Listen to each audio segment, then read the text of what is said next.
नमस्कार, आप सभी का स्वागत है हमारे खास फूलों की दुनिया में। जैसा कि आप देख रहे हैं रंग बिरंगे ये खूबसूरत जरबेरा के फूल। तो आइए जानते हैं जरबेरा के बारे में। हमारे साथ हैं श्री शाही जी। स्वागत है हमारे चैनल पे। आप हमें बताएं कि आपने जरबेरा की खेती की शुरुआत कब और कैसे की। आप सबको भी नमस्कार, आप सभी का भी स्वागत है। हमने जरबेरा की खेती नवंबर 2024 में शुरू की है। इसके लिए प्रेरणा के स्रोत कृषि विज्ञान केंद्र बेलीपार के वैज्ञानिक गण और स्टेट बैंक के मैनेजर हैं। उनके माध्यम से प्रेरणा मिली, उन लोगों के सहयोग से हमने ये काम शुरू किया है। इस जरबेरा की खेती में करने में आपको क्या क्या चुनौती का सामना करना पड़ा और उस सिचुएशन को कैसे आपने संभाला। जैसा कि देखने को मिल रहा है कि इतने बड़े स्तर पे ये खेती की गई है, तो इसमें बहुत बड़ी बड़ी चुनौतियां भी आई होंगी। आप बताएं कि इस चुनौतियों को कैसे आपने सहा और किस तरीके से आपने इस जो पॉली हाउस में देखने को मिल रहा है कितने अच्छे तरीके से आपने बनाया हुआ है, हमारे दर्शकों के बीच साझा करें। ये पूर्वांचल का सबसे बड़ा पॉली हाउस है और हमारे लिए भी नई फसल थी, लेकिन हमारे लोगों ने हमें सहयोग किया, कृषि विज्ञान केंद्र के लोगों ने सहयोग किया, जो और सारे लोगों ने हमें कृषि वैज्ञानिकों ने सहयोग किया, जिसके माध्यम से हम कर रहे हैं। बहुत सारी परेशानियां जैसे दीमक की परेशानी, फंगस की, कीट की परेशानी, तो ये सारी परेशानियों को धीरे धीरे समाधान करते हुए आज हम इस मकाम पर हैं और ठीक चल रहा है। व्यवस्थाएं ठीक हैं, लोगों का सहयोग मिल रहा है, काम चालू है। आप हमें बताएंगे क्या पॉली हाउस में जरबेरा लगाने से मुनाफा अच्छा होता है, क्या नुकसान का सामना करना पड़ता है।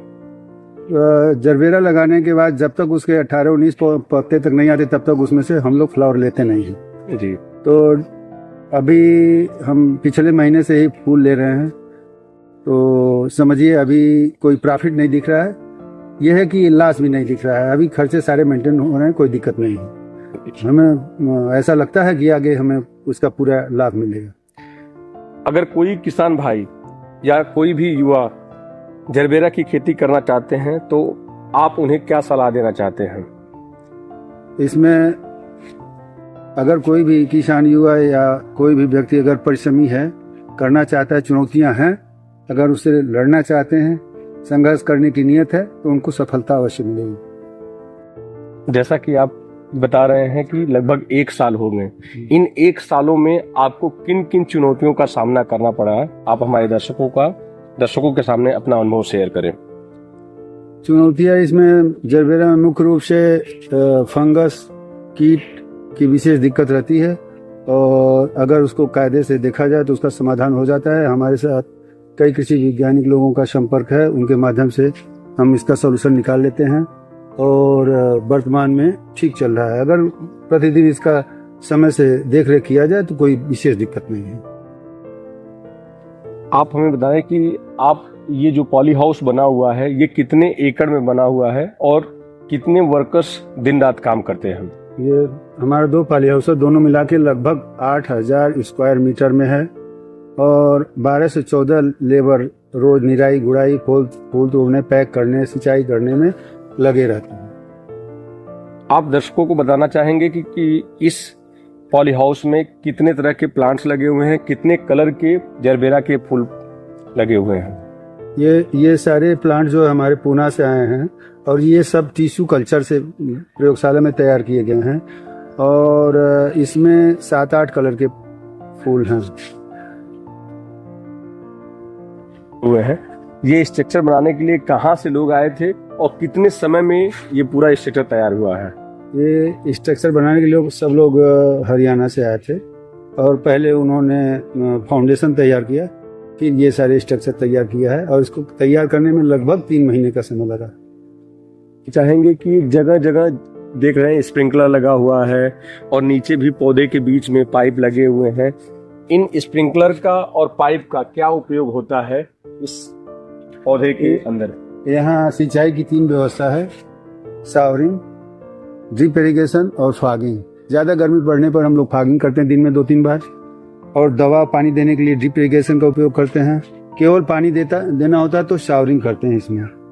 ये सारा जैन इरिगेशन लखनऊ के माध्यम से हमारे यहाँ लगा हुआ है। उपरांत बहुत सारे कलरफुल जो फूल हैं वो देखे।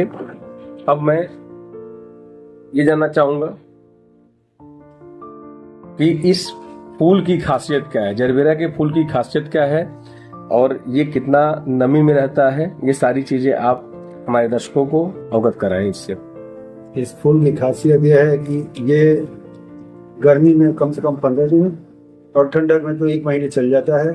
मेंटेन करना पड़ता है इसको, पानी की आवश्यकता होती है लेकिन बहुत अधिक पानी की आवश्यकता भी नहीं होती है। और सबसे बड़ी बात यह है कि ये कई कलर में आता है और इसका ट्रांसपोर्टेशन ऐसा है कि 36 घंटे 40 घंटे तक कहीं ले जाना तो बिना पानी के भी चला जाएगा, फिर पानी डालेंगे तो खिल के अपने फूल अवस्था में आ जाता है। ये इसकी सबसे बड़ी खूबसूरती है। हम लोग दिल्ली के गाजीपुर मंडी, लखनऊ मंडी, गोरखपुर मंडी में भेजते हैं। 36 घंटे 40 घंटे ट्रेन में सफर करने के बाद पहुंचता है, लेकिन वहां से कोई शिकायत नहीं आती कि क्यों करा। यही इसकी विशेष बात है। बस मैं ये कहना चाहता हूँ कि आप जरबेरा के इस पॉली हाउस में आपने पूरी तरीके से एक एक पौधे के खासियत के बारे में बताए और पूरा निरीक्षण कराएं। आपका बहुत बहुत धन्यवाद। आप सभी का भी बहुत बहुत धन्यवाद।